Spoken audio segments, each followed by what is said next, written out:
பைரவா.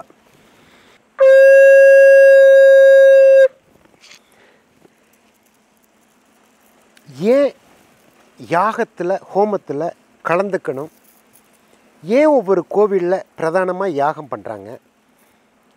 ஏன் வீட்டில் யாகம் பண்ணணும்?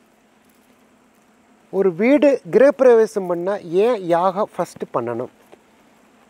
என்ன காரணம்? யாகத்துக்கு அவ்வளோ பெரிய மகிமை உண்டா? உண்டு. யாகம் அப்படிங்கிறது 108 திரவியங்கள் உள்ளே போட்டு அந்த புகையை நம்ம சுவாசித்தோம் அப்படின்னம்னா உடம்பில் இருக்கக்கூடிய கழிவுகள் வெளியே வருங்கிறது தான் ஒரு முதல் ஐதீகம். இரண்டாவது ஐதீகம் பார்த்திங்கன்னா முறை என்ன அப்படின்னா, வீட்டில் ஒரு யாகம் பண்ணுற போது ஒரு பிரதானம் ஒவ்வொரு தெய்வத்தை ஆவாகனம் பண்ணுறோம். அந்த தெய்வத்தை உள்ளே ஆக்டிவேட் பண்ணுறோம். ஒரு உதாரணங்கள் லக்ஷ்மிக்கு பிரதானப்படுத்திக்குவோம், நம்ம குலதெய்வத்துக்குன்னுமோ அந்த குலதெய்வத்தை பிரதானப்படுத்திக்குவோம், நவகிரகத்தை பிரதானப்படுத்துவோம், தன்வந்திரியை பிரதானப்படுத்துவோம், சுதர்சனத்துக்கு பண்ணுவோம். சுதர்சனம்னா வியாதி. நம்ம எதை நினைத்து சங்கல்பம் பண்ணி யாகம் பண்ணுறோமோ அது அந்த காரியம் சித்தி ஆகுங்கிறத யாகம். ஒவ்வொரு கோவில்லையும் பார்த்திங்கன்னா ஒரு கோவில் கலசம் கும்பாபிஷேகம் பண்ணுறதுக்கு முதல் காலம், 2ஆம் காலம், 3ஆம் காலம், 4ஆம் காலம் 4 கால பூஜை யாகம் பண்ணி பூர்த்தி கும்பாபிஷேகம் பண்ணுவாங்க, கலச தண்ணி ஊற்றுவாங்க. அதே போல் தனிப்பட்ட முறையில் யாகம் பண்ணலாமா?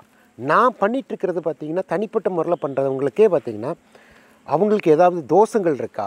தோஷ பரிவர்த்தனை யாகம், தோஷத்துக்கு பரிவர்த்தனைக்கு யாகம் பண்ணுறோம்.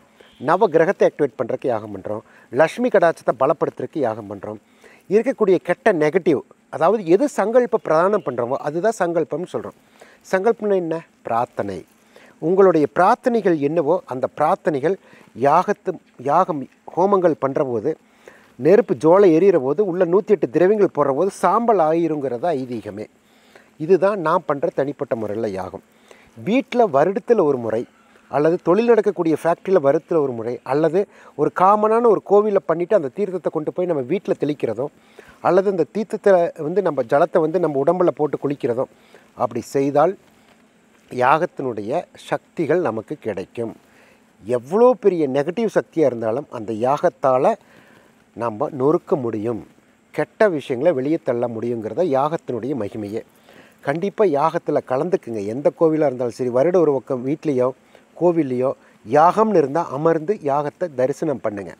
உங்களுடைய சங்கல்பம் என்ன நினச்சி நீங்கள் பிரார்த்தனை பண்ணிகிட்ருக்கீங்களோ அந்த ஜோலை எரியுதோ அந்த எரிஞ்சு சாம்பல் ஆயிருங்கிறத ஐதீகமே. இதுதான் யாகத்தினுடைய மகிமையை. அந்த 108 மூலிகை உள்ளே போட்டு நம்ம சுவாசனை பண்ணுற போது உள்ளே இருக்கக்கூடிய கெட்ட விஷயங்கள் ஒரு பாசிட்டிவ் எனர்ஜி நமக்கு கிடைக்குங்கிறதா இந்த யாகத்தினுடைய மகிமையை. கண்டிப்பாக யாகத்துக்கு மிகப்பெரிய சக்தி இருக்குது. யாரும் மிஸ் பண்ணிடாதீங்க. எங்கே யாகம் நடந்தாலும் கலந்துக்கிட்டு பிரார்த்தனையும் உங்களுடைய சங்கல்பத்தை வைங்க, நிறைவேறியே தீரும். இதுதான் தெய்வத்தினுடைய சங்கல்பமே. ஓம் பைரவாய நமக.